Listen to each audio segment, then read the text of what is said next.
Thank you again. We all know that the CCP bans books, but now it's also cooking the books.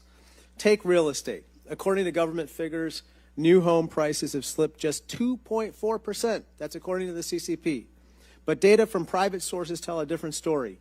Existing home prices have fell by at least 15% in areas like Shanghai and Shenzhen, and the city of Guangzhou saw a price drop of about 25%. Ms. Stevenson-Yang, one very humorous part of your past statements include the following. You said, quote, "When you go around and meet state-owned industry people, everybody laughs at the national statistics. So I don't know why foreigners believe them." Ms. Stevenson-Yang, when it comes to official PRC government statistics, you noted in your testimony that numbers are often distorted in order to reach goals. They're goal-driven. That combination of factors right now, a serious real estate crisis involving vast amounts of debt, and a government that misleads the world about basic economic facts, poses a serious threat to the global economy. Isn't that what you think? I think that's correct, yes. Now, Mr. Clayton, I wanted to bring your attention to a very interesting headline that we saw in the Wall Street Journal. Can you put that graphic up? It says, "China's economy isn't ailing, it's evolving. IPO lawyers told to watch their language." This is by the Chinese Communist Party. It's not just the CCP's official government data that's made up. They're requiring companies to tell tales to their own investors. Regulatory Commission, their version of the SEC, which you led formerly, recently convened a group of Chinese law firms and ordered them to not disclose risks to investors that paint the CCP in a negative light. Mr. Clayton, as you see from this headline in the Wall Street Journal, law firms aren't allowed, these are Chinese law firms, aren't allowed to describe the Chinese economy as ailing, even though it is, or highlight other problems of the PRC. Don't you think that these types of risks put retail investors in jeopardy here? In a word, I think they put investors at jeopardy, yes. And at this point, the CCP simply doesn't play by the rules American investors take for granted. We disclose risks while the CCP creates them and conceals them.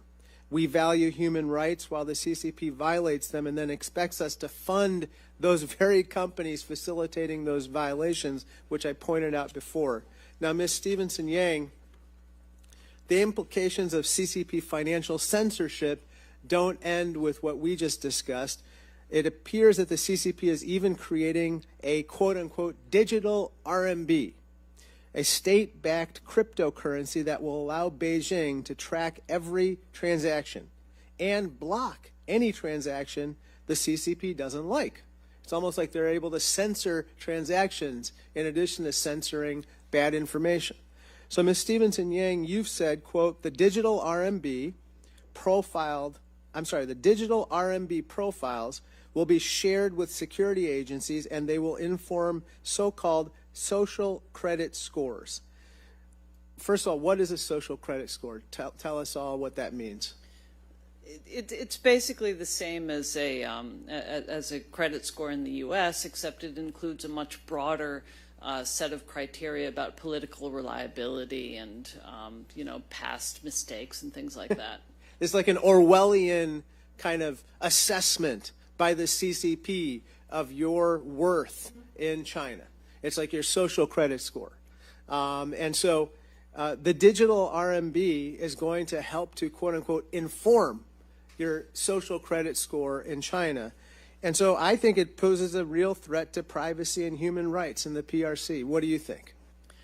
I mean, I think all of the digital economy poses a significant threat to privacy, both of U.S. citizens and Chinese citizens. I think one area, Mr. Chair, that we should also look at in outbound restrictions, and we talked about this yesterday, was not just artificial intelligence and semiconductors and quantum computing, but we should also look at fintech. Yeah. And to the extent that fintech is going to be used in this way, in informing social credit scores and the like, I think that's deeply troubling. That's a great point. I yield back. Mr. LaHood. Thank you, Mr. Chairman.